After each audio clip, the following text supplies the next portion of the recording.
പള്ളിയിൽ പകൽക്കൊള്ള നടത്തിയതാര്?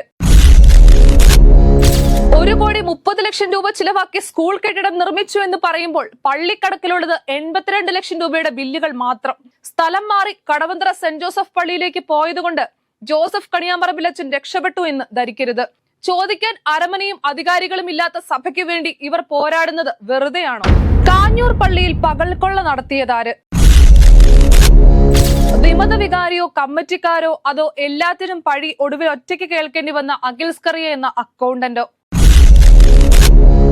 ഒന്നും രണ്ടുമല്ല, കോടിക്കണക്കിന് രൂപയുടെ നേരിട്ടുള്ള കളവാണ് പള്ളി നിയോഗിച്ച ഇന്റേണൽ ഓഡിറ്റ് കമ്മിറ്റി കാഞ്ഞൂർ പള്ളിയിൽ കണ്ടെത്തിയത്.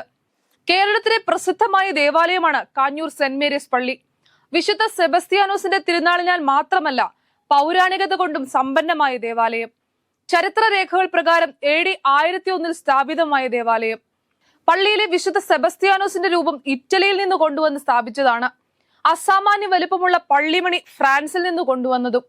ഈ പള്ളിയിലെ ആനവിളക്ക് കൊച്ചി രാജാവായിരുന്ന ശക്തൻ തമ്പുരാൻ സമ്മാനിച്ചതാണ്. സർവമത സാഹോദര്യത്തിന് പുകൾപെറ്റ കാഞ്ഞൂർ പള്ളി ഇന്ന് കളവിന്റെയും വെട്ടിപ്പിന്റെയും കള്ളന് കഞ്ഞിവെച്ചതിന്റെയും പേരിൽ കൂടിയാണ് അറിയപ്പെടുന്നത്. പരിശുദ്ധ മാതാവും വിശുദ്ധ സെബസ്ത്യാനോസും ക്ഷമിക്കുക. ഇടവകയിൽ 2019 വാർഷിക കണക്ക് പ്രകാരം നീക്കിയിരുപ്പ് സ്വർണ്ണാഭരണങ്ങൾ 5182.800 ഗ്രാം ആണ്. സ്വർണ്ണക്കട്ടി 3455.32 ഗ്രാമും. വെള്ളിയുടെ തൂക്കം 200 ഗ്രാം. എന്നാൽ തൊട്ടടുത്ത വർഷം 2020 വാർഷിക കണക്ക് പ്രകാരം മേൽപ്പറഞ്ഞ സ്വർണത്തിന്റെയും വെള്ളിയുടെയും അളവ് 0 മാറി. 2021 ആയപ്പോഴേക്കും സ്വർണവും വെള്ളിയുമായി ബന്ധപ്പെട്ട യാതൊരു വിവരവും കണക്കിലില്ല. എന്താണ് സംഭവിച്ചത്?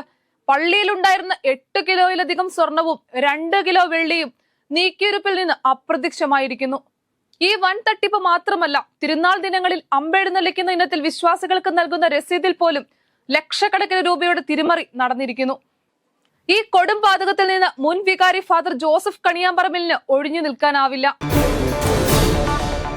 കാഞ്ഞൂർ പള്ളിയുടെ ഇന്റേണൽ ഓഡിറ്റിംഗിൽ കണ്ടെത്തിയിരിക്കുന്നത് താങ്കളുടെ കാലയളവിൽ 25,88,183 രൂപയുടെ നേരിട്ടുള്ള ക്രമക്കേടാണ്.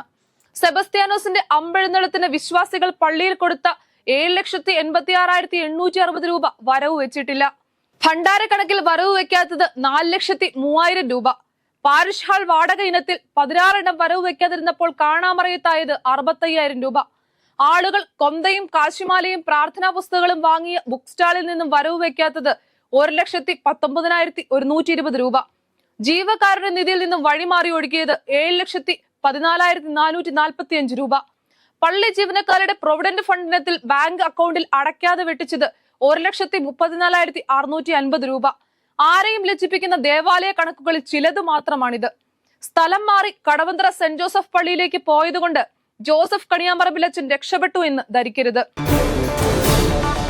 കേവലം ഒരു അക്കൗണ്ടന്റ് അച്ഛന്റെയും കൈക്കാരന്മാരുടെയും ശ്രദ്ധയിൽപ്പെടാതെ ഈ ക്രമക്കേടുകളൊക്കെ ഒറ്റയ്ക്ക് നടത്തിയെന്നും മുഴുവൻ കണക്ക് പുസ്തകങ്ങളും അയാൾ എടുത്തുകൊണ്ട് പോയെന്നും പറഞ്ഞാൽ അത് തൊണ്ട തൊടാതെ വിഴുങ്ങാൻ ഞങ്ങളാരും അഴിമതിയുടെ പാപക്കറയിൽ വീണ വിമത നേതാക്കളോ വൈദികരോ അല്ല. ഓർക്കണം, 2 കോടിയിലധികം രൂപയാണ് ഇടവകയിലെ സ്കൂളിലെ അധ്യാപക നിയമനവുമായി ബന്ധപ്പെട്ട് രേഖകളില്ലാതെ കൈപ്പറ്റിയതായി പരാതിയിലുള്ളത്. 1,30,00,000 രൂപ ചിലവാക്കി സ്കൂൾ കെട്ടിടം നിർമ്മിച്ചു എന്ന് പറയുമ്പോൾ പള്ളിക്കടക്കിലുള്ളത് 82 ലക്ഷം രൂപയുടെ ബില്ലുകൾ മാത്രം. 98 ലക്ഷം രൂപയ്ക്ക് കൊട്ടേഷൻ നൽകിയ നിർമ്മാണ പ്രവൃത്തിയായിരുന്നു ഇതെന്ന് ഓർക്കണം. ആരോട് ചോദിക്കാൻ? ആര് പറയാൻ? ചോദിക്കാൻ അരമനയും അധികാരികളും ഇല്ലാത്ത സഭയ്ക്ക് വേണ്ടി ഇവർ പോരാടുന്നത് വെറുതെയാണോ? മെത്രാനും വേണ്ട അരമനയും വേണ്ട എന്ന വാദമുയർത്തി ഈ കലാപങ്ങളൊക്കെ ഉണ്ടാക്കുന്ന ഓരോ വിമത വൈദികന്റെയും വിമത നേതാക്കന്മാരുടെയും പുറകിൽ ഞങ്ങളുണ്ട്.